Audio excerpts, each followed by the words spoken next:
하나님 말씀 누가복음 23장 39절에서 43절 말씀입니다.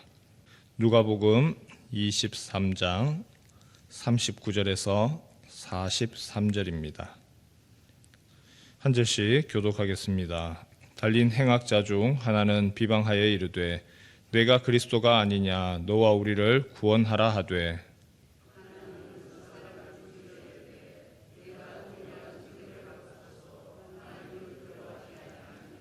우리는 우리가 행한 일에 상당한 보응을 받는 것이니 이에 당연하거니와 이 사람이 행한 것은 옳지 않은 것이 없느니라 하고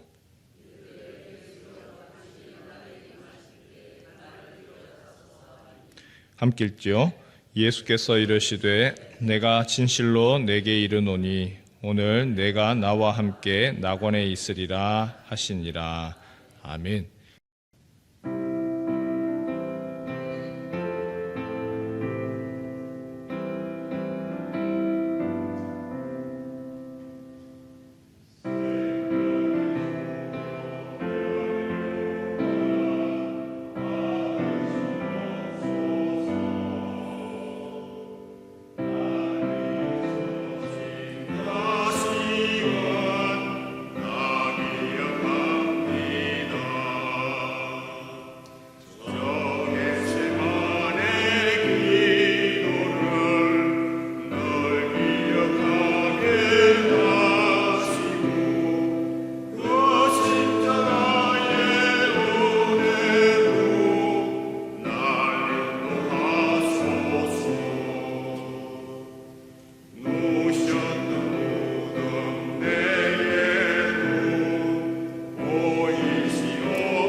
예수님께서 십자가에 못 박히실 때에는 예수님만이 아니라 좌우편에 강도 2명도 함께 십자가에 못 박혔습니다.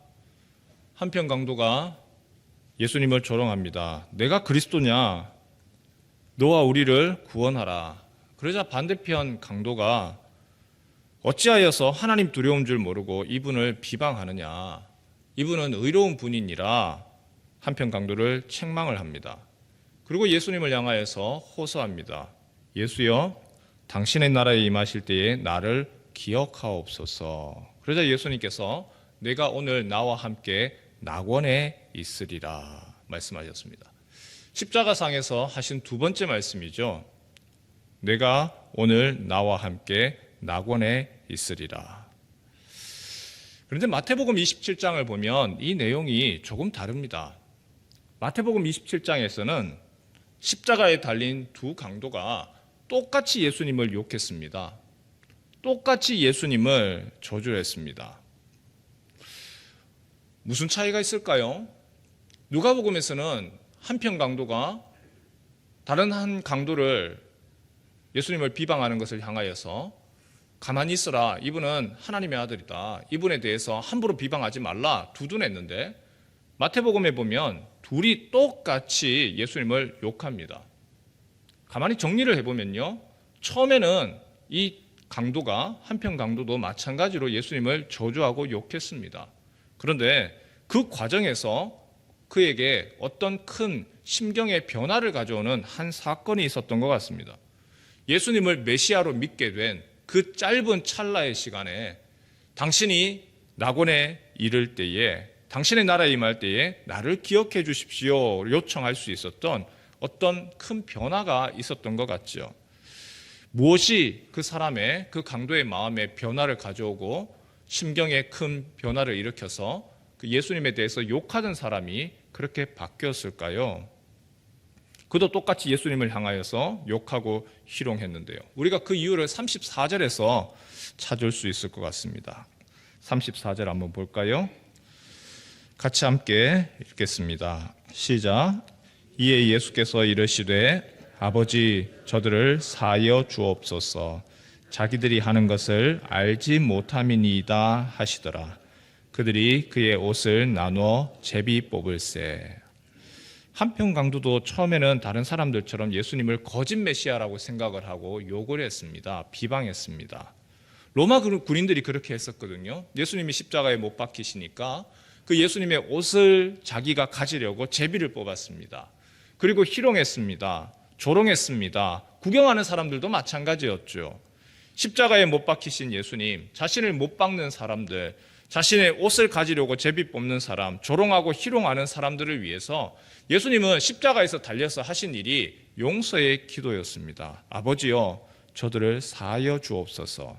자기들이 하는 것을 알지 못함이니이다.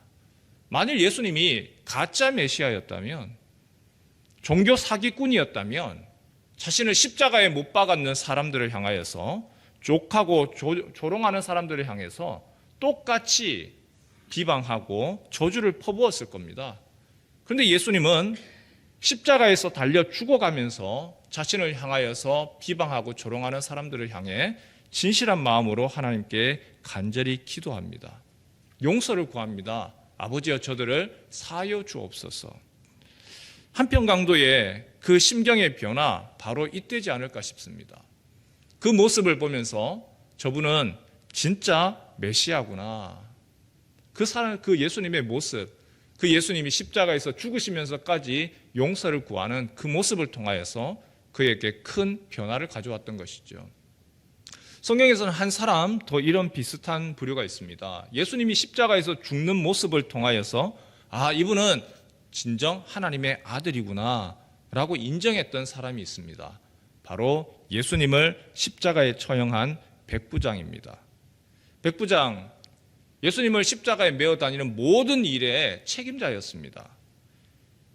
채찍을 때리고 골고다 언덕까지 그 십자가를 메고 가게 했던 그 백부장, 예수님이 몇 번이나 가다가 넘어지고 쉬었다가는 그 모습을 옆에서 지켜보았습니다.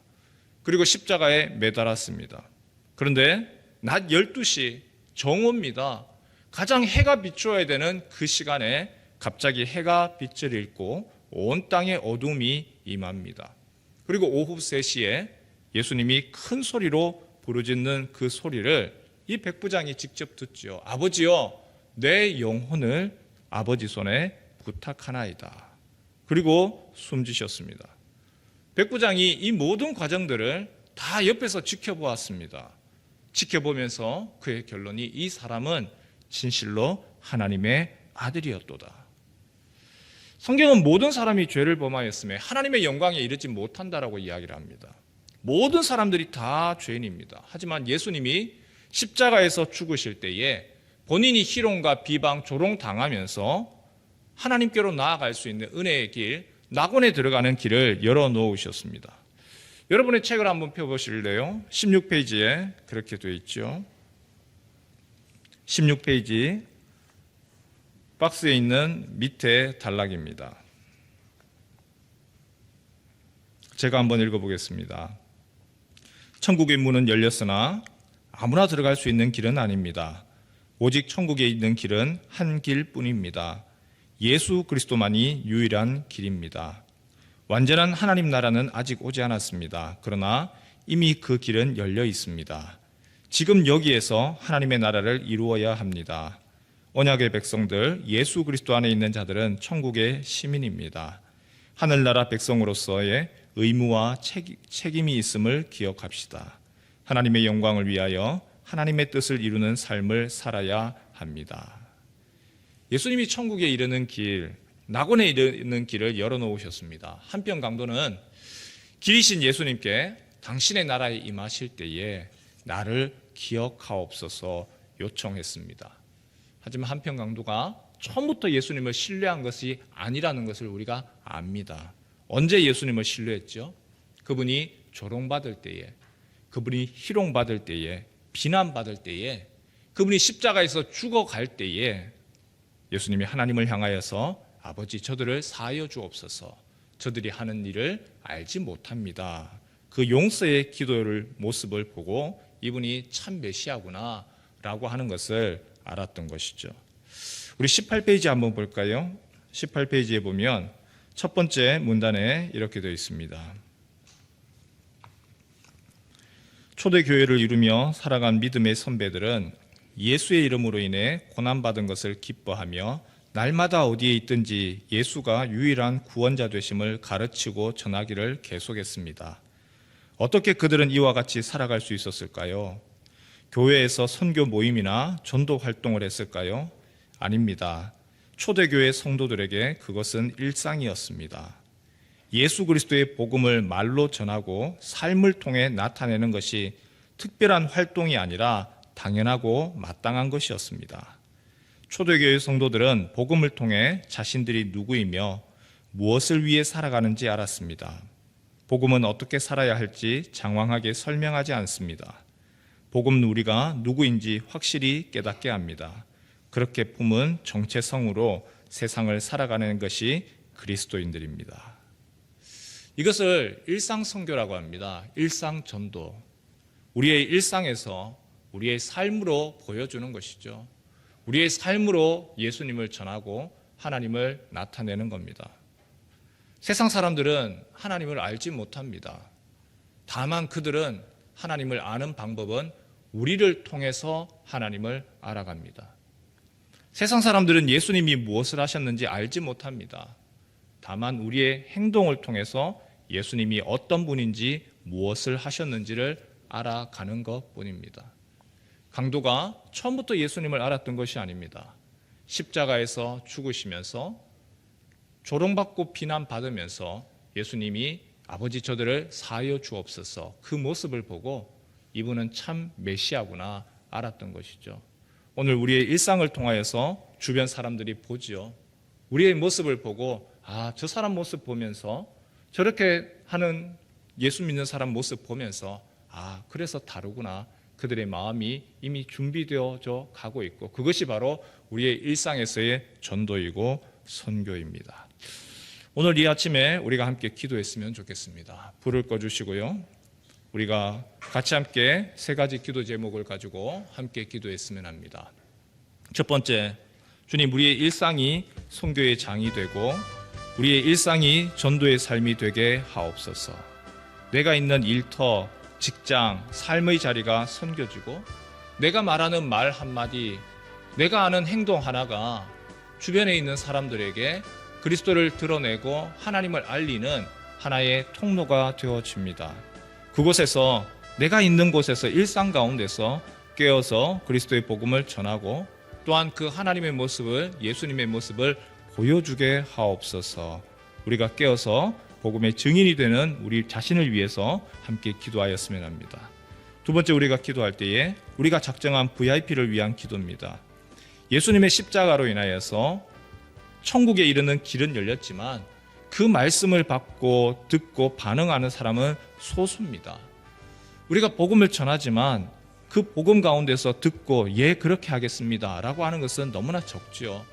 하나님께서 그분들의 마음 가운데 심령 가운데 하나님이 변화를 허락하시고 성령께서 역사하여 주옵소서. 우리 VIP들을 위해서 기도하시길 바랍니다. 그리고 마지막으로 이 나라를 위해서 함께 기도하겠습니다. 의료개혁으로 인해서 많은 사람들이 어려워합니다. 그 중에서 환자들, 환우들이 너무 힘들어하고요. 또한 의사, 정부 이 부분 서로 간의 강대강으로서 지금 막다른 길로 나아갑니다.